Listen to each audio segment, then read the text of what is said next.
Always remember, when interpreting data, always follow the steps.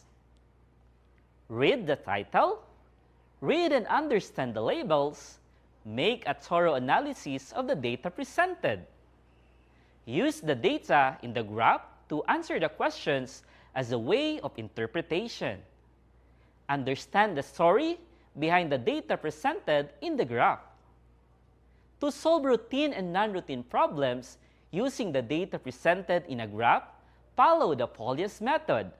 Understand, plan, solve, and check back. All clear? Great! Oh my! What time is it? It's test time! Pens ready? Check! Sheets of paper ready? Check! This time, let us test if you really understand the lesson on interpreting data. Let us answer the following. Created using Powtoon.